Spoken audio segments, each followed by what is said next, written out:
Travis Scott just dropped Jackboys 2, a compilation tape that features all of the artists on his label. It sold 232,000 units in its first week and snagged the #1 spot on the Billboard charts, beating out Justin Bieber's surprise comeback album, Swag. Despite Travis's massive commercial success, the album has been getting some mixed reviews from critics and fans alike. More on that later, but first, let me fill you in on some more info about the album. So what exactly is the Jackboys as a concept? Put simply, the Jackboys collective was originally conceived in 2019 and can be described as the artists that are signed to Travis Scott's Cactus Jack label imprint. As of now, the roster includes Don Toliver, Sofego, Wally the Sensei, DJ Chase B, and Check West. Each artist signed to Travis has found a fair amount of success on their own. However, the Jackboys compilation tapes serve as a victory lap for Travis and an opportunity to showcase all the talent on the label. Jackboys 1 was a lean 7-track album that had numerous hits such as Highest in the Room, Out West featuring Young Thug, and Gotti featuring the late Pop Smoke. The tape went #1 on the Billboard chart as well. However, as per fan complaints about the original Jackboys project only being a little more than a handful of songs, Travis Scott has returned, dropping a whopping 17-track project with 3 bonus songs. The album features a diverse cast of guests such as Tyla, Vybz Kartel, Saw Baby, and even 21 Savage, who has no actual verse on any song, but only ad-libs on the track Kick Out. Nevertheless, this album is facing criticism from various outlets, but one track in particular, called Shyne, featuring Memphis rapper GloRilla, has garnered probably the most polarizing opinions, due to some interesting creative choices to say the least. Today, I'll be breaking down the track and assessing whether the song is great or just a dud in the track list. The track is a solid Memphis trap cut featuring a booming bass line, wailing horns, and one of the best Travis verses on the entire album, in my opinion. However, after Travis's verse, he did something that caught me completely off guard. Swoop it down, wobbly, wiggly, wobbly, wiggly, wobbly, wiggly, wobbly, wiggly, whoa. Sweet.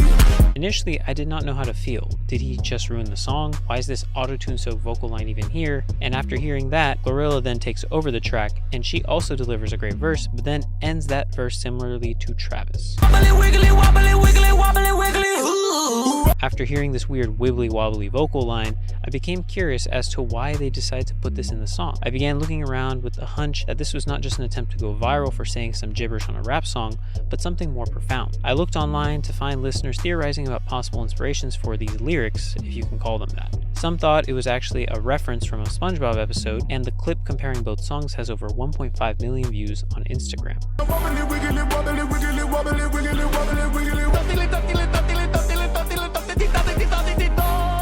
However, after poking around and researching the track, it turns out to be much deeper than a reference to the Krabby Patty.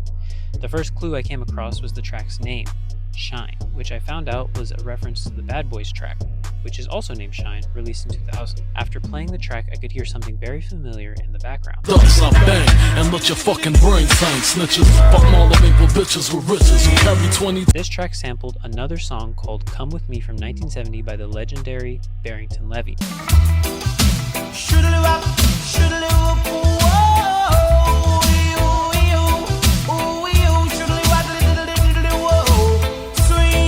Where the singer engages in a traditional Jamaican singing style similar to jazz scatting called Jamaican toasting or sing-jaying. I live for all, me no know, ain't me no know, bang bang been a me in, bang bang been a me in, been a mini me no go on, bing bing bing me in. You see come on that. But see the boys. Most likely Travis heard either of these tracks and interpolated the hook of the song for himself, since it is pretty catchy when you listen to it a couple of times. Now that we know the context around the song, I will assess whether I even liked the track to begin with. As I said before, I liked the song throughout, from the beat to the flows. Travis has some funny one-liners like the Flintstones bar, GloRilla also has some wild bars as well, and even shoots her shot at Matthew McConaughey. The production is quite impressive throughout, with evil pianos and grandiose horns keeping the momentum going throughout the track. The only issue I have is with the mixing of the song, particularly the bass, which is at a conservatively low volume considering how eccentric the track actually is. Beyond that, everything else sounds very good. The wibbly-wobbly lines seem to be well executed, and it seems they had a good intention of paying homage to the innovative genre of Jamaican reggae while still having fun in the studio, as you can see in this clip of GloRilla recording her verse. Yeah, bitch, Matthew McConaughey, wobbly wiggity, wobbly wiggity, wobbly wiggity, hoo. But beyond the actual reference in the lyrics, I I realized there were numerous other hints at this Jamaican Memphis crossover. For example, we have deep southern rap legend Bun B and Jamaican legend Vybz Kartel speaking on the intro, followed by blaring Jamaican reggae boat horns, which are a trademark soundbite on numerous hit reggae songs. First time I went to Memphis, it was a 2-story club that only the downstairs was open. We looking down and it was a mosh pit. Yeah. Vybz Kartel attack. A member where I rep for Cactus Jack. Member some boy wow. And we run the Bumbo Clock Black.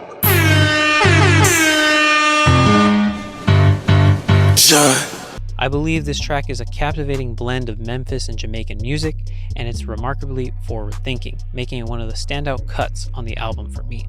The only thing I wish is that they had actually sampled the original Barrington Levy song, and perhaps it might have been a little more digestible at first. But maybe digestible was not what they were going for. Swoop it down, wobbly, wiggly, wobbly, wiggly, wobbly, wiggly, wobbly, wiggly, whoa. Sweet.